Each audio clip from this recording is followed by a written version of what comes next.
On 6 November 1971, a remarkable incident unfolded in the skies above the Sinai Peninsula, as Israeli F-4 Phantoms soared to intercept an unidentified aircraft traveling at speeds surpassing Mach 3. The pilots were baffled by its elusiveness. Despite their maximum speed of Mach 2.23, the Phantoms were incapable of pursuing this jet as it swiftly vanished into the skies. This extraordinary aircraft was none other than the MiG-25, a formidable plane renowned for its ability to fly at unprecedented speed and altitudes and can outrun all other aircraft and defy even the most sophisticated air defense systems. For nearly a decade, the MiG-25 remained a mystery aircraft, leaving Western intelligence desperately seeking answers.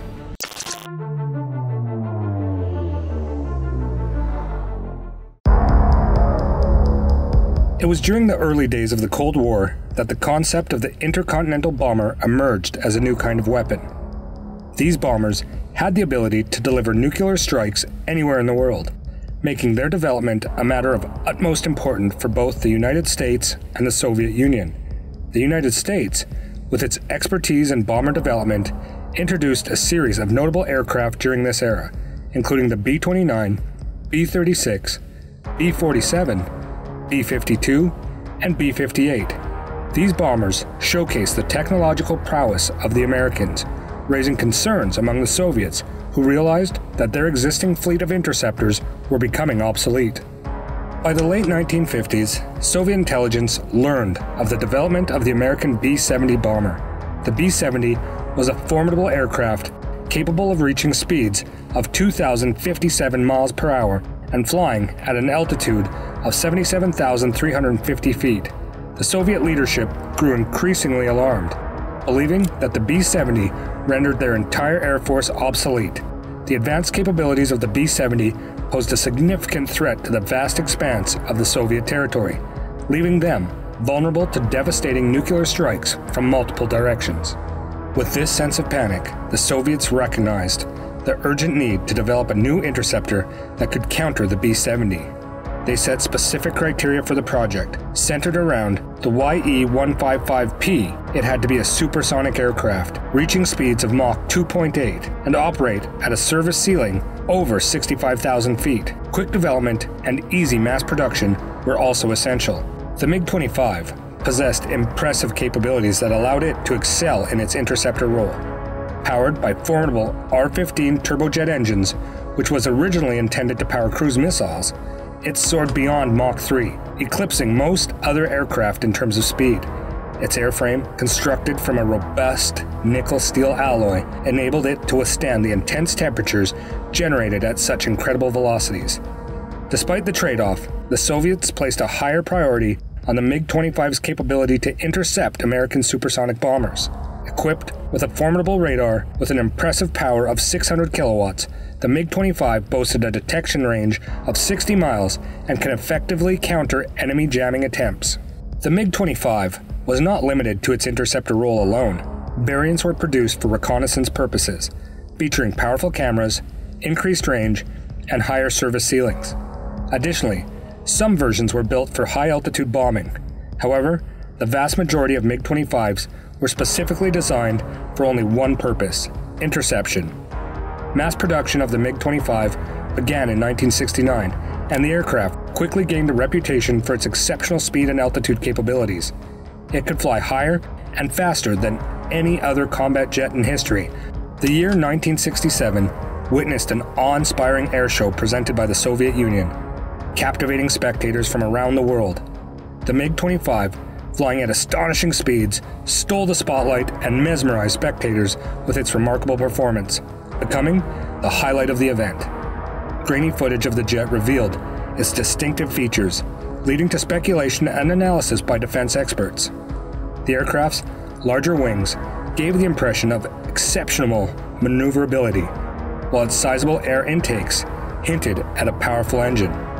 The United States suspected the use of titanium in its construction. What astonished the Americans the most was the plane bore a striking resemblance to the concepts of the F-15 air superiority fighter, which wouldn't be ready for another decade. The Soviet Union had seemingly leapfrogged Western advancements, and within a few months, they began breaking new records for speed and altitude.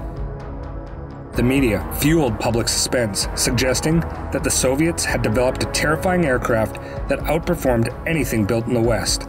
The desire to learn more about the MiG-25 grew intense within the U.S. military and intelligence community. In 1971, a glimpse of the MiG-25 was caught when Israeli forces tracked the aircraft flying at speeds beyond Mach 3 at altitudes over 65,000 feet above the Sinai Peninsula. However, the jet was so fast and high that no fighter in the world could catch it. For over a decade, the MiG-25 remained a mystery, and the suspense continued to build. The dramatic turn of events occurred on September 6, 1976, when a Russian MiG-25 pilot defected and landed at Hokuto Airport, Japan. American officials had the opportunity to inspect the aircraft thoroughly, and what they discovered shocked them. The MiG-25 was not the agile and formidable fighter that they had expected. The large wings were primarily designed to keep the heavy aircraft afloat, and the enormous radar was powerful but lacked the ability to detect targets below the aircraft. The avionics were powered by the vacuum tubes. The engines were incapable of reaching speeds beyond Mach 2.8 without sustaining permanent damage. The media quickly changed its tune, reporting that U.S. technology far surpassed the capabilities of the MiG-25. The defection of Viktor Belenenko, the MiG-25 pilot, outraged Soviet leadership, who demanded the immediate return of the pilot with stolen aircraft. However, Viktor sought asylum in the United States, and the MiG-25 was sent back to the Soviet Union in pieces. Following this incident, the Soviet Union shifted its priorities.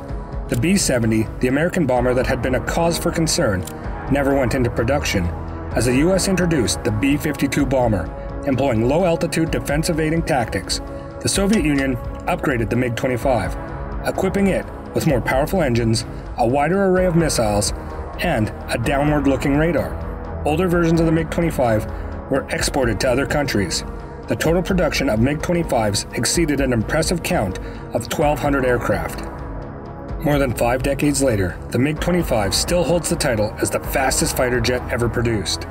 It set an astounding 29 world records for high altitude and speed.